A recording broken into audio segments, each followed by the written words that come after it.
Assalamualaikum warahmatullahi wabarakatuh. Bagaimana kabarnya anak-anak Ustadz hari ini? Nah anak-anak, kali ini kita akan kembali belajar akidah akhlak, yaitu pelajaran yang keempat tentang akhlak terpuji satu. Sebelum belajar, mari kita baca doa dulu bersama-sama.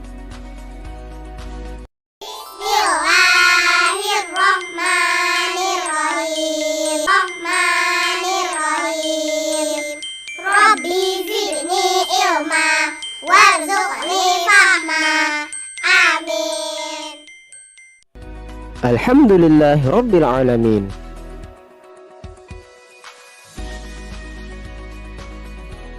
Rasulullah SAW semasa muda beliau terkenal memiliki akhlak yang luhur. Beliau dijuluki Al-Amin oleh kaumnya, artinya orang yang terpercaya. Setelah menjadi Rasul pun budi pekerti beliau tetap tinggi. Lawan atau musuh beliau pun mengakui ketinggian budi pekerti beliau. Beliau tidak pernah mendendam dan menolak permintaan orang lain. Hal itulah yang menjadi kunci kesuksesan dakwah Rasulullah SAW dalam menyebarkan agama Islam. Di antara sifat terpuji yang dapat kita teladani adalah rendah hati, santun, ikhlas, taat, dan kasih sayang. Yang pertama adalah rendah hati. Rendah hati adalah sikap dan perbuatan yang tidak menyombongkan diri. Rendah hati berbeda dengan rendah diri. Rendah diri berarti minder atau tidak memiliki rasa percaya diri karena merasa mempunyai kekurangan. Misalnya merasa minder karena miskin, merasa minder karena merasa bodoh, atau merasa minder tidak cantik, dan sebagainya.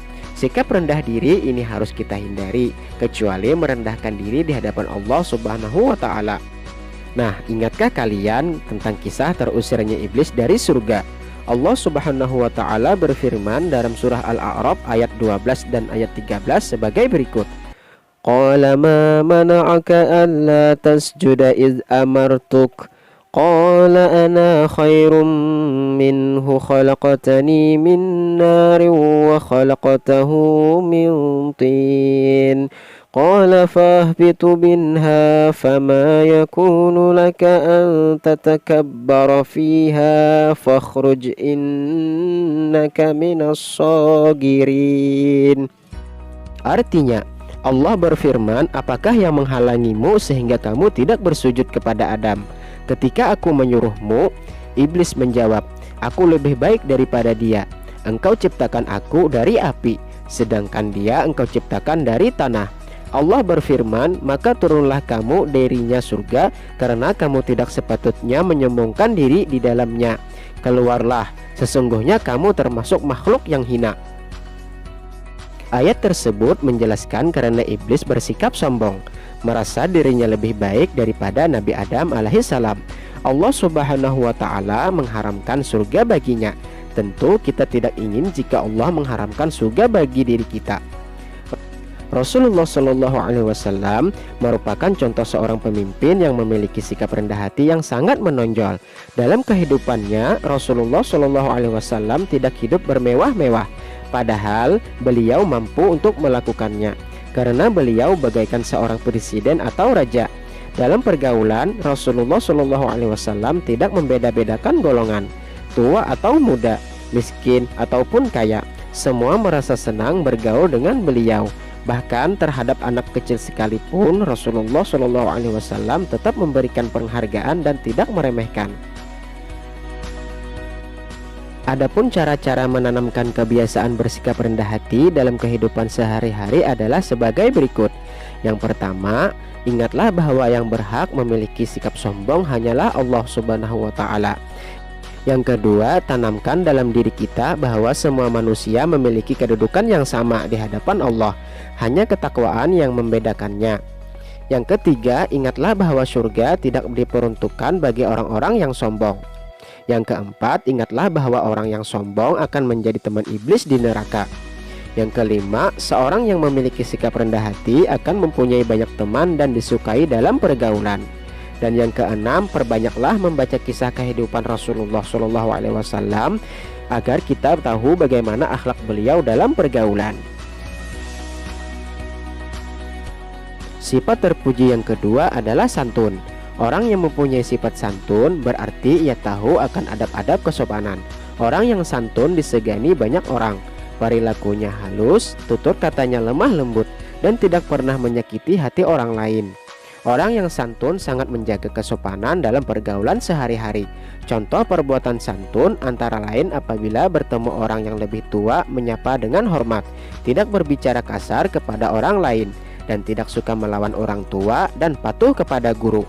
Kebalikan sifat santun adalah sifat kurang ajar. Orang yang memiliki sifat kurang ajar akan dijauhi teman dan dibenci orang lain. Contoh perbuatan kurang ajar antara lain suka berbicara kasar, tidak menghormati orang tua, dan tidak mematuhi guru. Jika terbiasa bersikap santun dalam pergaulan sehari-hari, kita akan memiliki banyak teman dan disukai orang lain. Orang lain akan menyebut diri kita sebagai anak yang berbudi pekerti luhur. Akhlak terpuji yang ketiga adalah ikhlas. Ikhlas berarti melakukan sesuatu amalan semata-mata karena hanya iman kepada Allah dan mengharapkan keridaan darinya. Ikhlas merupakan jiwa amalan ibadah. Suatu ibadah itu diterima oleh Allah apabila dikerjakan dengan ikhlas. Allah Subhanahu wa ta'ala berfirman dalam surah Al-Bayyinah ayat 5 sebagai berikut. Wa ma umiru illa liya'budullaha mukhlishina lahuddin. Artinya, padahal mereka hanya diperintah menyembah Allah dengan ikhlas mentaatinya semata-mata karena menjalankan agama. Orang yang beramal dengan ikhlas, ia tidak mengharap balasan. Ia berbuat dan beramal karena perintah Allah Subhanahu wa ta'ala. Misalnya, ia memberikan sesuatu kepada orang lain dengan tidak ada maksud-maksud lain dalam hati. Ia tidak suka memamerkan kepada orang lain, tidak merasa megah, tidak sombong, dan tidak memerlukan pujian. Orang yang beramal dengan ikhlas hanya mengharap ridha Allah Subhanahu wa ta'ala. Orang itu dapat berarti mempunyai keyakinan yang kuat. Bahkan dengan amal yang ikhlas, syaitan tidak dapat menggodanya. Akhlak terpuji yang keempat adalah taat. Yang pertama, pengertian taat. Taat menurut bahasa berarti senantiasa tunduk dan patuh. Menurut istilah, taat adalah tunduk dan patuh baik terhadap perintah Allah Subhanahu wa ta'ala atau perintah Rasulnya, maupun ulil amri atau pemimpin. Allah Subhanahu wa ta'ala berfirman dalam surah An-Nisa ayat 59 sebagai berikut. Ya ayyuhalladzina amanu ati'ullaha wa ati'ur rasula wa ulil amri minkum fa in tanaza'tum fi syai'in farudduhu ilallahi war rasuli in kuntum tu'minuna billahi wal yawmil akhir dzalika khairun wa ahsanu ta'wila. Artinya, wahai orang-orang yang beriman, taatilah Allah dan taatilah Rasul, serta taatilah ulil amri yang memegang kekuasaan di antara kamu. Kemudian, jika kamu berbeda pendapat tentang sesuatu, maka kembalikanlah kepada Allah dan Rasulnya. Jika kamu beriman kepada Allah dan hari kemudian, yang demikian itu lebih utama bagimu dan lebih baik akibatnya. Berdasarkan ayat tersebut, Allah Subhanahu wa ta'ala memerintahkan kepada orang-orang yang beriman supaya taat kepada Allah Subhanahu wa ta'ala dan taat kepada Rasulullah dan taat kepada ulil amri. Dengan demikian, perintah ketaatan itu dibagi menjadi 3 sebagai berikut. Yang pertama adalah taat kepada Allah Subhanahu wa ta'ala. Taat kepada Allah Subhanahu wa ta'ala berarti setiap mukmin harus melaksanakan segala perintahnya sebagaimana yang diperintahkan di dalam Al-Quran dan menjauhi segala larangannya. Apapun yang diperintahkan Allah Subhanahu wa ta'ala itu mengandung maslahat atau kebaikan, dan apapun yang dilarang oleh Allah Subhanahu wa ta'ala mengandung kemudaratan atau keburukan. Allah Subhanahu wa ta'ala berfirman dalam surah Al-Imran ayat 32 sebagai berikut. Qul ati'ullaha war rasul fa in tawallaw fa innallaha la yuhibbul kafirin. Artinya, katakanlah wahai Muhammad, taatilah Allah dan Rasul. Jika kamu berpaling, ketahuilah bahwa Allah tidak menyukai orang-orang yang kafir. Yang kedua adalah taat kepada Rasulnya. Taat kepada Rasulnya berarti setiap mukmin harus melaksanakan ajaran-ajaran Rasul yang terdapat di dalam hadis Nabi Muhammad sebagai Rasul Allah. Rasul Allah mempunyai tugas menyampaikan amanah kepada umatnya. Oleh sebab itu, bagi setiap muslim yang taat kepada Allah juga harus taat kepada Rasulnya. Allah Subhanahu wa Ta'ala berfirman dalam surah At-Taghabun ayat 12 sebagai berikut: Wa ati'ullaha wa ati'ur rasul fa in tawallaitum fa innama ala rasulinal balagul mubin. Artinya, dan taatlah kepada Allah dan taatlah kepada Rasul. Jika kamu berpaling, maka sesungguhnya kewajiban Rasul kami hanyalah menyampaikan amanah Allah dengan terang. Yang ketiga, taat kepada ulil amri. Taat kepada ulil amri berarti setiap mukmin harus taat kepada peraturan-peraturan pemimpinnya selama tidak menyimpang dari ajaran Islam. Bahkan tidak hanya terhadap pemimpin, tetapi juga kepada orang-orang yang memiliki kedudukan lebih tinggi, seperti anak kepada orang tua, murid kepada guru, istri kepada suaminya, dan masyarakat kepada pemimpin setempat. Sehubungan dengan hal tersebut, dalam sebuah hadis diriwayatkan sebagai berikut: An Ibni Umar anin Nabi sallallahu alaihi wasallam annahu qala alal amril muslimin as-sam'u wa ta'atu fima ahabba wa kariha illa ayyumara bi ma'siyatin fa in umiru bi ma'siyatin fala sam'a wala ta'ah. Rawahul Bukhari wa Muslim. Artinya, dari Ibnu Umar radhiyallahu anhu dari Nabi Muhammad sallallahu alaihi wasallam bersabda, wajib bagi seorang muslim mendengarkan dan taat kepada pemimpin, baik dalam perkara yang ia sukai maupun ia benci, kecuali dalam kemaksiatan. Apabila diperintah untuk menjalankan maksiat, jangan dengarkan dan jangan taati. Kemudian, contoh perilaku taat. Di antara contoh perilaku taat, baik kepada Allah, Rasulullah maupun ulil amri adalah sebagai berikut. Yang pertama, yaitu melaksanakan rukun iman, yaitu iman kepada Allah, iman kepada malaikat, iman kepada Rasul, iman kepada kitab, dan iman kepada qada dan qadar, serta iman kepada hari akhir. Yang kedua, melaksanakan rukun Islam, yaitu membaca kedua syahadat, sholat, puasa, zakat, dan haji. Yang ketiga, mentaati peraturan yang dibuat oleh pemerintah dan pihak-pihak tertentu yang memiliki kuasa, seperti tidak melanggar peraturan lalu lintas, tidak berbuat kekerasan, dan turut serta dalam kegiatan-kegiatan sosial. Kemudian akhlak terpuji yang kelima adalah kasih sayang. Kasih sayang adalah rasa yang timbul dalam diri hati seseorang yang tulus untuk mencintai, menyayangi, dan memberikan kebahagiaan kepada orang lain atau siapapun yang dicintainya. Kasih sayang diungkapkan bukan hanya kepada teman akrab, tetapi diungkapkan pula kepada Allah Subhanahu wa Ta'ala, orang tua, keluarga, teman sepermainan, serta makhluk lain yang hidup di bumi ini.